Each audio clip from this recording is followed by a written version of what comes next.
Good morning on this Friday the 5th of June.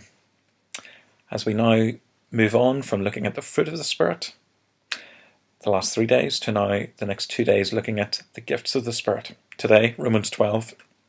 Tomorrow, Paul will take us into 1 Corinthians 12. Some of the passages in God's Word that give us lists of gifts of the Spirit. We may differ as Christians across the world in some of these and their use today, but what we can agree on when it comes to spiritual gifts is that they are to be used in service of God, in His church, in all kinds of ministry, serving others to the glory of God's name. As we look at this list of 7 gifts in Romans 12, we can see that these and other spiritual gifts elsewhere generally break into 3 categories. There are speaking gifts, there are leading gifts, and there are serving gifts. What area are you most comfortable in? I suppose one question that we often are confronted with when it comes to spiritual gifts is, how can we discern them in ourselves? It's quite difficult sometimes to see them in ourselves. We can see them in somebody else, but it's quite difficult to find them in ourselves. And so there are 3 helpful pointers that Paul the Apostle gives us in this passage to help us discern and identify our gifts. The first comes in verse 3. He says, "Think of yourself with sober judgment." Self-examination is needed. We need to look at our heart. Ask yourself, what do you enjoy doing? Look at your feelings. What kind of ministry is satisfying or attractive to you? Another question you can ask is to think about the perception of needs.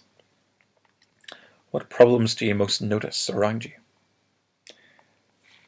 What particular type of people or group of people do you feel burdened for? Is it the poor? Perhaps those with a particular physical need, or perhaps those with who are in need of counselling, or perhaps there's another group of people. You can also think about effectiveness.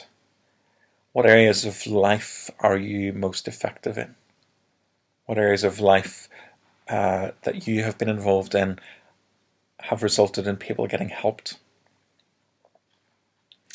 And in all of this, Paul says, use sober judgment.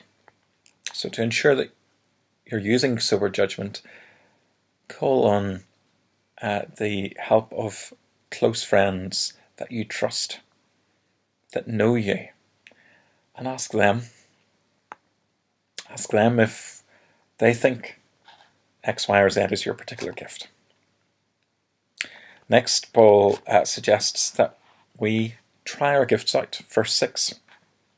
If someone has a gift, let him use it. So we are to go about getting experience. You can't learn gifts before you minister. You learn them as you minister.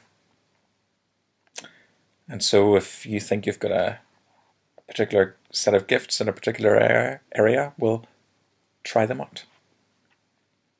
Obviously, we're somewhat restricted at the moment in certain areas, but we can still be creative. Also look at God's Word. Look at these biblical lists in Romans 12, 1 Corinthians 12, Ephesians 4. Look at characters in the Bible. Try to identify their gifts. How did they use them effectively to the glory of God? And finally, once we've identified our gift, we are to go about using them to God's glory. Verse 6 again, and verse 8. God gives us gifts as He chooses, as He sees best for us and for the wider church. And so we're not to be jealous of another's gifts. We're not to think, oh, I wish I had that gift, or I wish I could use my gift in a different way. We're to live sacrificially. We're to live our lives as living sacrifices. That's what Paul talks about earlier in this chapter, in Romans 12. And so part of that is to lay down your gifts to God. They're God-given gifts. He's given them to you. We need to give them back in service of Him. We'll only be able to do this joyfully as we keep His mercies to us in view. Continue to have that attitude of gratitude. Some questions just finally before we close for your own personal reflection as you look through Romans 12 particularly. How does this passage change the way you think of yourself? How does this passage change the way you think of the church, of Christ Church, of the wider church? And how will this passage change the way you serve God through ministry in His church? Be blessed, stay safe, continue to love one another, continue to keep connected to Christ. Bye-bye.